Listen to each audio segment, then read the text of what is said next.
akibat pergeseran plat bumi vulkanik akibat aktivitas Gunung Merapi. Oke. Jakarta kira-kira ada nggak potensi seperti ini, pergeseran plat bumi dan Gunung Merapi? Ya. Ada? Tidak. Oke. Gunung ada nggak di Jakarta? Krakatau, bukan Jakarta. Pinggiran Jakarta. Kalau Gunung Sari, aman ya, cuma macet aja. Tapi ya oke, potensinya ternyata tidak di Jakarta, adanya di pinggiran Jakarta, di Serang, di Jawa Barat, ya kan? Begitu juga, ya sekitaran pinggiran Jakarta. Tapi dampaknya itu Bisa sampai ke Jakarta. Begitu juga pergeseran plat bumi yang baru aja tahun lalu di Cianjur itu ternyata dampak dari akibat pergeseran plat bumi, yaitu sesar. sesar jauh kita. Sesar bukan sesar itu goyang-goyang bahaya.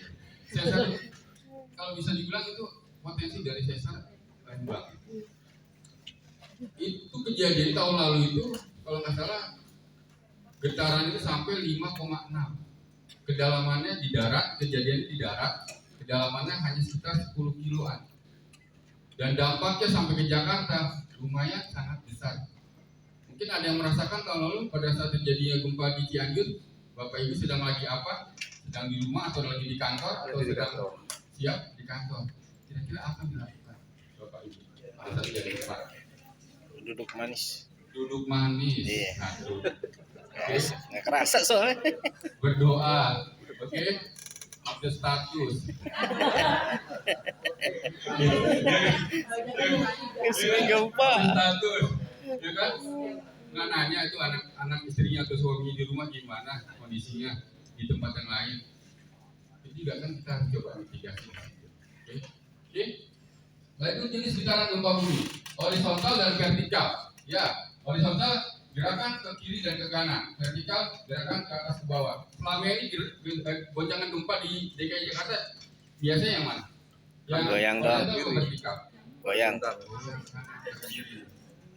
Ternyata belum lama ini juga di Cianjur saudara kita merasakan ternyata bukan hanya ke kanan kiri.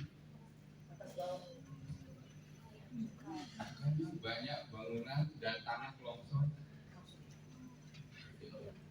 Ke kanan ke kiri aja kadang kita suka pusing ya Bapak Ibu ya. Goncangan ke kanan kiri kita, badan kita kadang suka limbung ya. Ini gimana dengan naik turun? Begitu juga dengan saudara kita yang waktu di Sulawesi di Palu. Begitu seperti itu. Dan terjadi selesai gempa, likuifaksi tanah berjalan seperti air. Itu akibat gempa. Jadi dampak dari satu kejadian akibatnya menjadi kejadian selanjutnya. Oke? Selanjutnya, akibat gempa bumi. Di Jakarta ini ada sistem yang alert gitu. Kalau terjadi gempa, karena kalau di gempa biasanya kan kita gempa ya gitu kan, kadang sudah dari kita dari omongan gitu kan. Ada nggak alarm yang memang bahwa ini ada gempa, jadi kita harus sama-sama siap-siap gitu. Kalau ini udah terlambat Pak. Gempa ya kemarin itu dorong orang Pak. Baik, izin menyampaikan Bapak.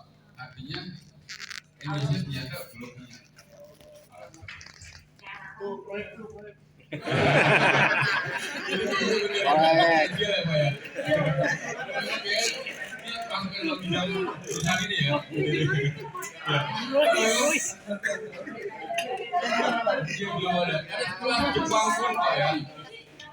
Informasi sekolah Jepang itu mereka juga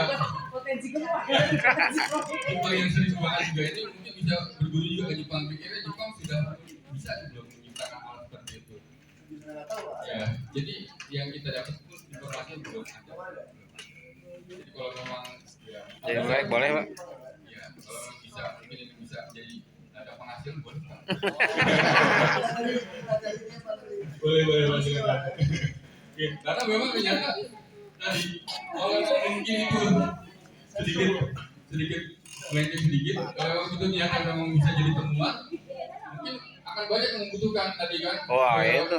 Dari Sabang sampai Kayak Merauke Balfi ya. potensial merah semua itu kan di peta kebencanaan di Indonesia. Tadi kita terlambat Pak. Kalau parkir di Bandung, padahal kita masih santai-santai gitu. memang kalau untuk bangunan diri ya Bang Omar dia harus pasang, tapi kita gimana diri kita sebagai manusia untuk bisa menyelamatkan diri pada saat terjadi. Oke, akibat gempa bumi, lanjut ya Pak ya. Akibat gempa bumi, bangunan roboh, setuju ya? Bangunan roboh, ya. Pada saat bangunan itu tidak siap menerima goncangan gempa, otomatis dia akan roboh ataupun hancur. Oke, kita di perkantoran. Tadi dari manajemen building bilang ini siap 8,3 untuk goncangan gempa. Gimana dengan rumah kita? Ya, gimana tempat kita tinggal? Sering ngecek ya plafon ataupun rangka baja yang di atas atap rumah kita. Sering ngecek ya ada si cakar ayam di kita. Sedangkan akhir-akhir ini sering banget terjadinya gempa bumi. Kita kan juga nggak mau, kita juga nggak nyiapin rumah kita sekuat apa untuk menghadapi gempa bumi. Kan kita nggak buat seperti itu. Kalau gedung iya dia bisa langsung sewa ya konsultan ya. Risetnya seperti apa.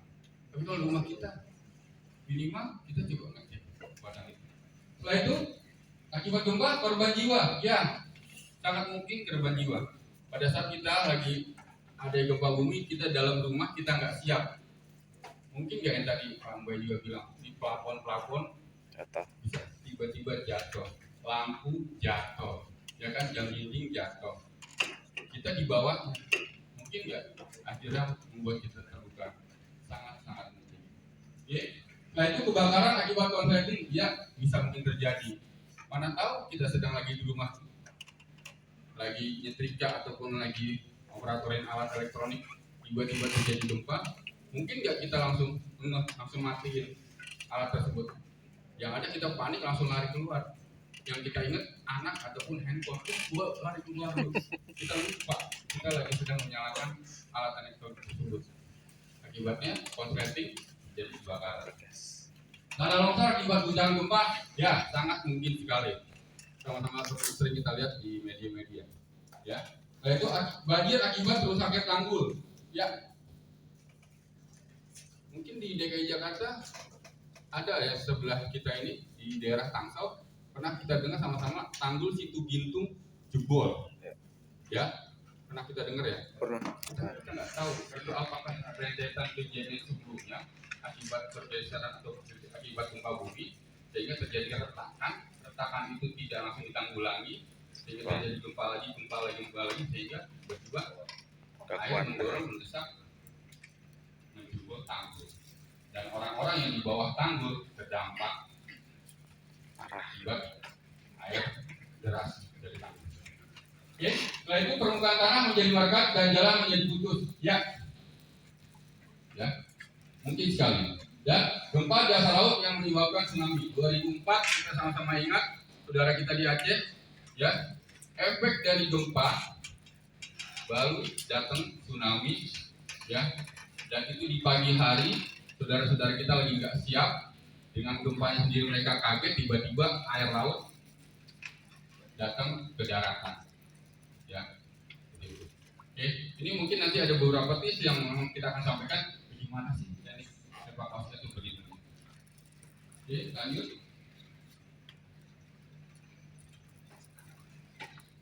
Ya, izin kami coba sharing sebab-sebab korban bencana selamat dalam durasi golden time. Ini hasil penelitian dan survei Jepang tahun 95. Boleh bertanya Bapak Ibu, kira-kira gempa bumi berapa lama? Detik atau detik? Tujuh ya, detik. Hitungan itu kita bisa apa? Kita bisa melakukan apa untuk berlindung? Atau memang hitungan detik kita cuma tadi duduk santai atau cuma update status? Kira-kira bahaya ini kira-kira nggak kita coba tanggulangi? Akhirnya tadi apakah kita boleh keluarkan? Oke, 7 detik ya. Cianjur waktu itu terjadi gempa kurang lebih 20 sampai 30 detik. Hanya 20 dan 30 detik. Kita lihat kondisi Cianjur seperti apa. Hanya hitungan detik 20 detik. Saudara-saudara kita Cianjur dia nggak siap untuk menerima goncangan gempa sedahsyat itu, ya kan? Dan itu pun di darat. Hanya hitungan detik akhirnya banyak korban jiwa tertimpa bangunan rumahnya dan tertimpa longsor. Oke. sebab-sebab korban bencana selama dalam operasi Golden Tide, yaitu yang pertama kesiapsiagaan diri sendiri 34,9%, dukungan keluarga 31,9%, dukungan teman atau tetangga 28,1%. 3 poin teratas ini kami harap ini akan menjadi poin buat kita untuk kita bisa siap menghadapi kebencanaan apapun ya, khususnya gempa bumi. Jadi apa yang nanti kita dapat pada hari ini juga bisa di-sharing ya, di-sharing buat diri kita, buat keluarga kita, buat teman-teman kita yang nggak hadir di sini ya pun, ataupun pada kolega-kolega kita yang mungkin belum tahu harus seperti apa mereka menghadapi bencana gempa bumi. Setelah itu dukungan orang sekitar 2,6%, dukungan tim penolong seperti kami, Basarnas, BNPB, TNI, Polri itu hanya 1,7%. Kecil sekali, sedikit sekali. Karena apa? Pada saat terjadi gempa pun kami juga terdampak. Kami nggak bisa langsung tiba-tiba gempa kita langsung meluncur ke tempat masyarakat. Tidak seperti itu juga. Minimal kami pun terdampak terlebih dahulu, barulah kami terima laporan. Terdampak yang sangat berat di wilayah ini, daerah sini, barulah kami meluncur kalau masalah tersebut.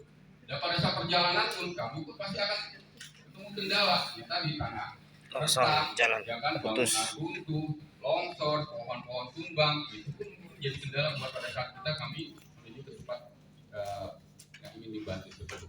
Setelah itu lain-lain 0,9%. Jadi jumlah korban bencana selama dalam durasi Golden Tide hasil penelitian dari survei di Jepang adalah seperti ini. Jadi diri kita sendirilah yang bisa membantu diri pada saat terjadinya bencana gempa bumi ataupun bencana lain. Oke. Lanjut ya. Apa yang harus kita lakukan pada saat tidak terjadi? Pada saat terjadi dan sesudah terjadi bencana gempa bumi atau bencana lain. Saat tidak terjadi gempa bumi,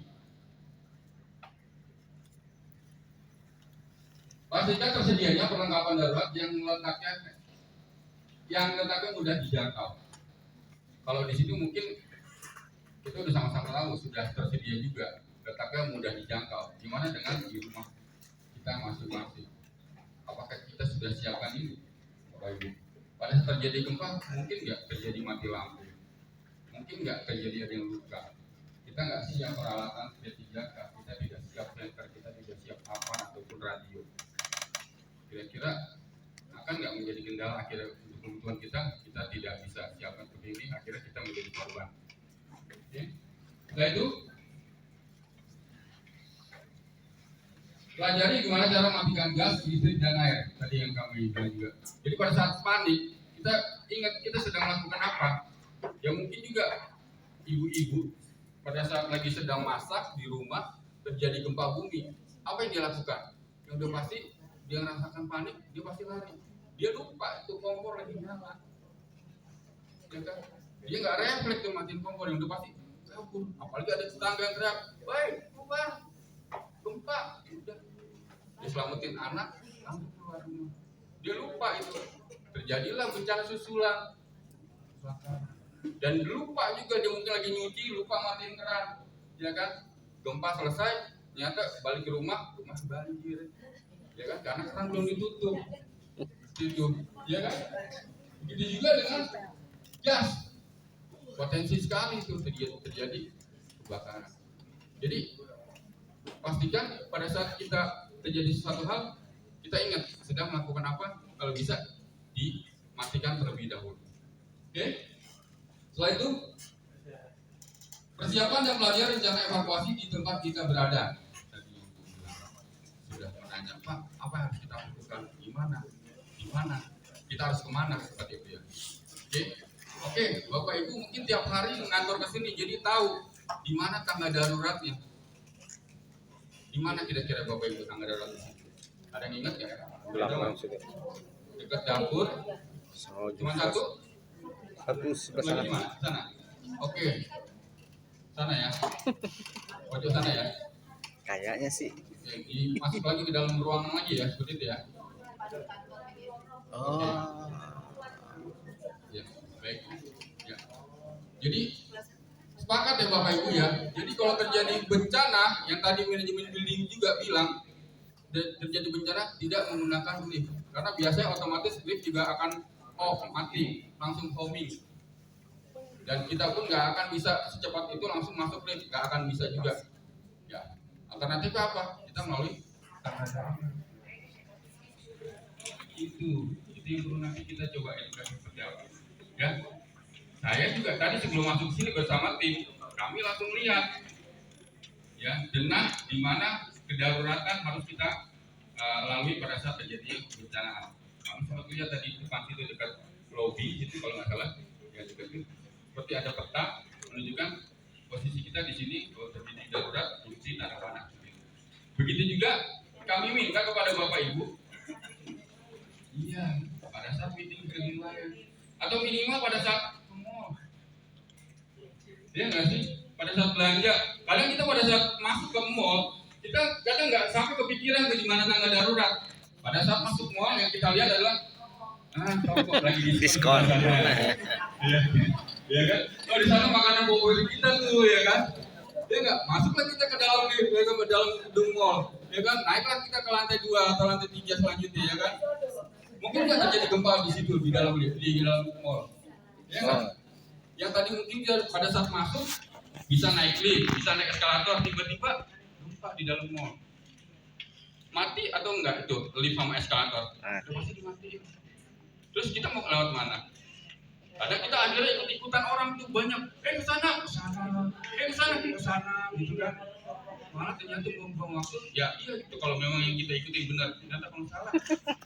Ya tadi gue bilang terjadi penumpukan, ya kan? Jadi penumpukan yang kuat dia akan menang. Tapi kalau yang tidak kuat dia akan keinjak. Terjadi nggak itu wanita seperti itu? Ya, jadi pada saat kita masuk ke tempat baru, minimal persiapkan yang belajar rencana evakuasi tempat kita berada, gitu. Ya, nah nanti untuk prosesnya seperti apa? Nah, nanti kita coba bahas. Tadi pembagian harus ada pembagian tempat kita berlari ataupun kita berjalan menuju ke darurat. Misalkan contoh ini lantai 34 melalui tangga sebelah sini, setelah itu lantai yang atas atau lantai ganjil, tangga sebelah kanan, lantai genap, lantai sebelah tangga darurat sebelah kiri, misalkan seperti itu. Ya, itu mungkin nanti dari pihak manajemen gedung yang akan ya mengedukasi atau menyampaikan teknik-teknik seperti itu. Mungkin sudah ada, cuman mungkin perlu juga nanti dirilas kembali. Oke, setelah itu jangan menaruh benda-benda berat di atas rak seperti ini. Biasanya nih kalau di rumah, kalau lagi koper nggak dipakai buat terbang, kita taruh di atas lemari.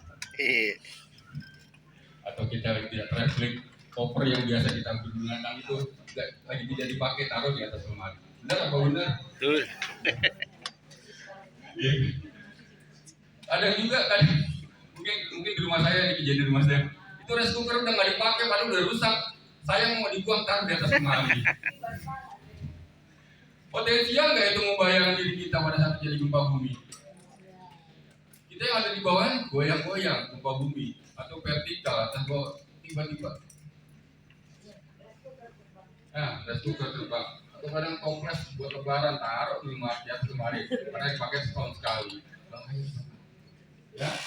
Dan saat tidak terjadi gempa, cuma mitigasi hal seperti ini, hal-hal yang sederhana, tapi ternyata ini berdampak pada saat apabila terjadi gempa bumi.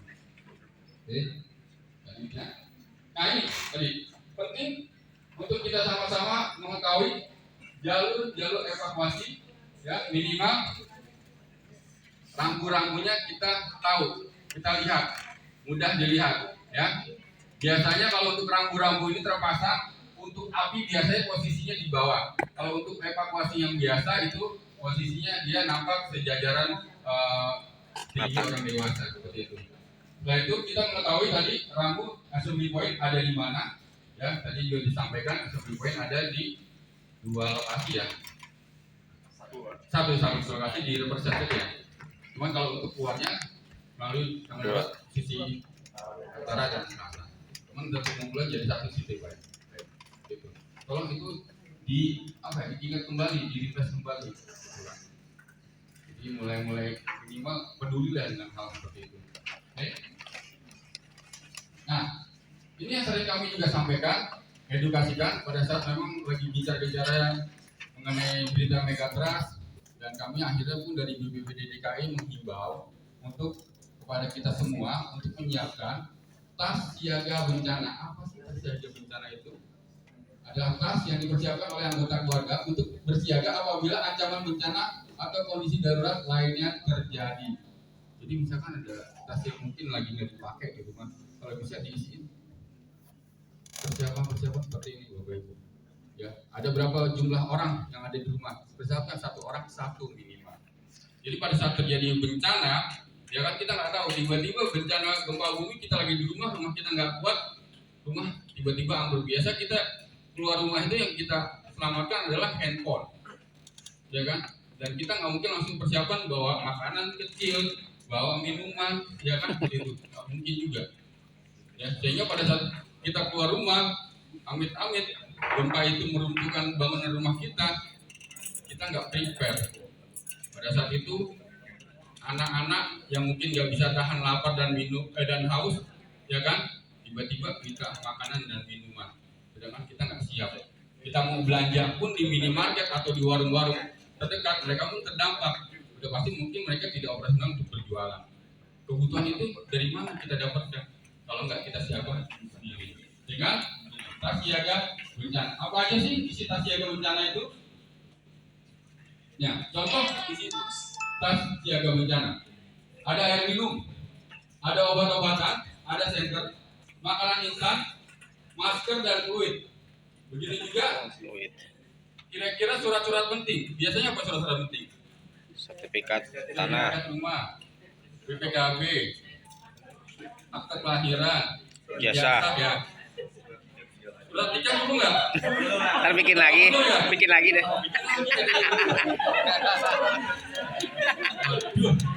Bikin lagi dengan calon yang lama ya Pak ya.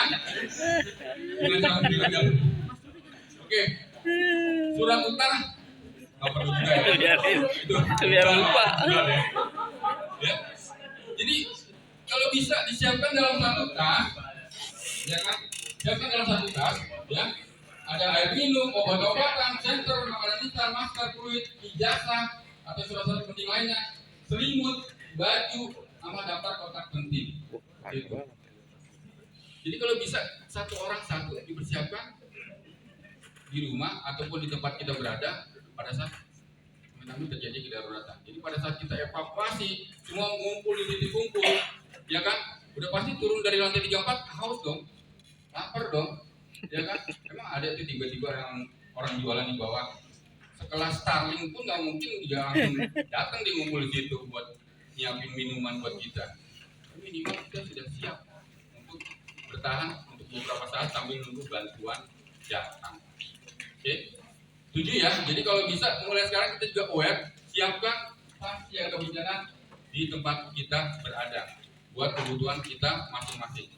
Oke, karena kita nggak tahu air-air ini, makanya kenapa BPBD diundang, karena memang lagi hangat-hangatnya namanya megatrust.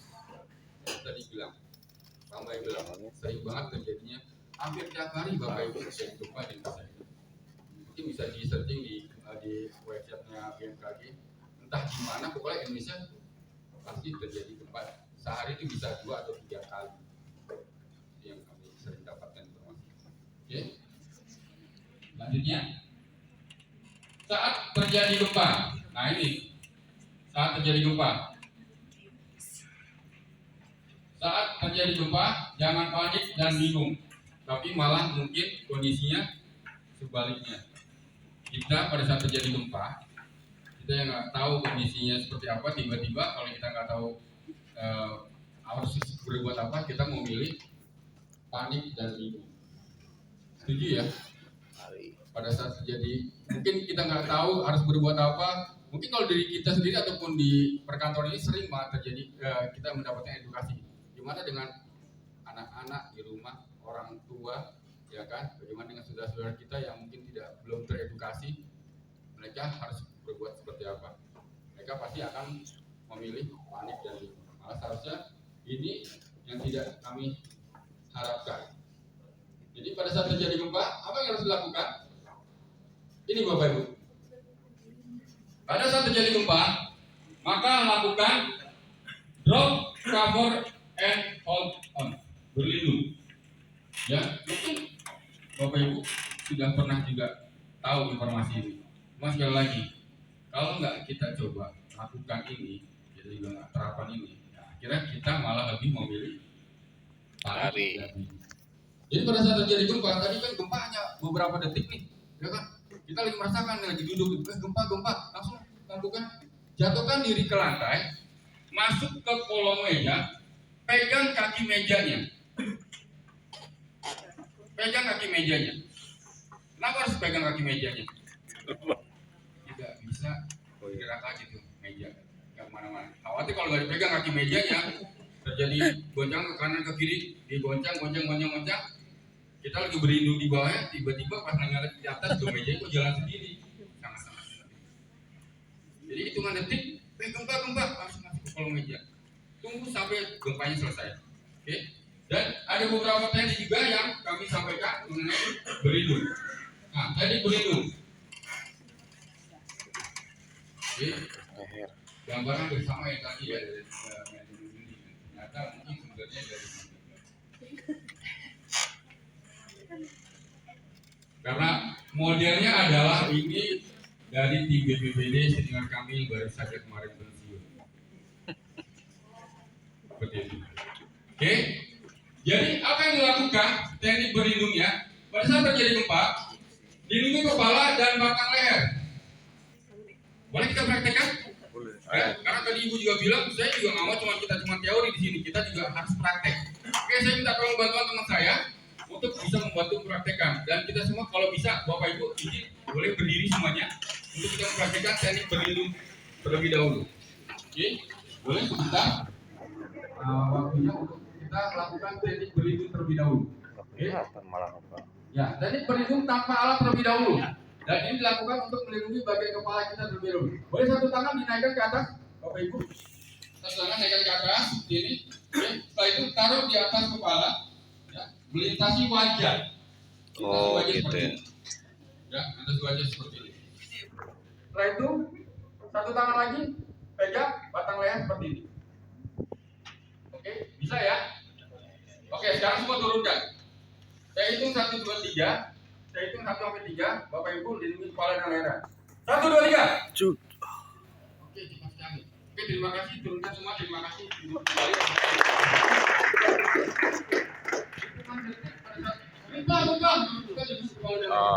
Kenapa kita lindungi Bapak Ibu? Kenapa kita lindungi kepala dan leher? Kenapa? Kita ya, kita sekali bagian kepala ini ya. Pada saat terjadi gempa, pada saat kita lagi nggak siap ataupun kita tidak ada alat untuk melindungi helm seperti helm segala macam, lebih baik kita lindungi kepala dan leher seperti ini. Karena tadi pada saat kita duduk pun terjadi goncang-goncang, ini khawatir di plafon tiba-tiba ya menguntungkan mungkin secara fisik bangunan strukturnya kuat, tapi tadi non strukturnya ini yang kita khawatirkan, ya kan? Pada saat terjadi non struktur jatuh menimpa kita lagi nggak siap, tertimpa kepala, efeknya apa? Kita tidak sadarkan diri. Kalau mungkin runtuhan itu bisa mengenakan bagian organ tubuh lainnya seperti tangan atau kaki, kira-kira kita masih bisa sadar nggak? Tapi kalau udah kena kepala dan leher, kita tidak sadar. Setelah itu terjadi gempa susulan, setelah itu bangunannya makin lama makin nggak kuat, makin runtuh. Gimana kita cara minta bantuan kalau kita nggak sadar? Oke, itu contoh satu teknik berlindung dengan menggunakan melindungi kepala dan batang leher. Ya, ada gerakan selanjutnya setelah itu. Boleh masih belum dengan tanpa alat itu tadi. Masih ada gerakan yang belum dilakukan pada saat tanpa menggunakan alat. Selesai melindungi kepala dan batang leher, ya, lalu jatuhkan diri ke lantai, bersujud, ya, untuk melindungi pada saat terjadi goncangan. Oke. Nanti kalau saya bilang gempa 3 kali, kita lihat sama-sama apa yang dilakukan rekan saya untuk mempraktekannya untuk berlindung. Gempa, berlindung. Oke, lakukan hal seperti ini. Ini bagi yang bisa ya, bagi yang kuat ya, lakukan lindungi seperti ini. Tangan di atas kepala dan satu lagi meningkat di wajah untuk melindungi wajah kita. Khawatir terjadi benturan dengan lantai. Ya, goncangan gempa terjadi ke kanan ke kiri. Minimal wajah kita aman, tidak terbentur dengan lantai. Begitu juga goncangan gempa naik turun, ya, wajah kita aman terlindungi. Dan posisi sujud dibuka kuda-kuda selebar bahu seperti ini. Kenapa dibuka selebar bahu seperti ini? Pada saat goncangan dia aman, tidak jatuh, tidak gampang jatuh. Apabila dirapatkan seperti ini, nah ini bahaya. Terjadi goncangan gempa, tiba-tiba dia jatuh seperti ini. Pertahanannya terbuka. Oke, boleh buka dulu buat teman saya.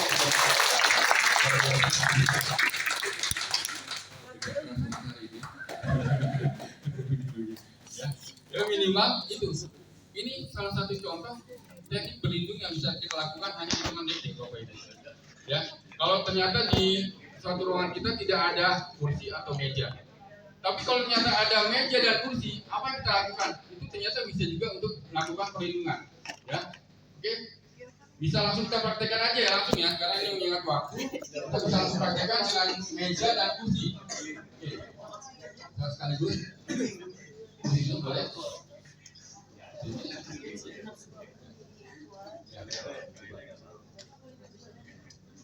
Ayo maju lagi.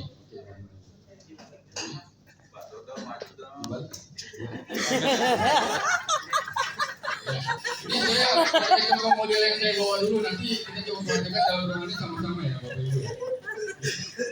Ya, jadi nanti pada saat saya kasih aba-aba terjadi gempa, sekarang Bapak Ibu lihat apa yang dilakukan oleh rekan saya untuk dia melakukan perlindungan dengan alat yang ada di depan.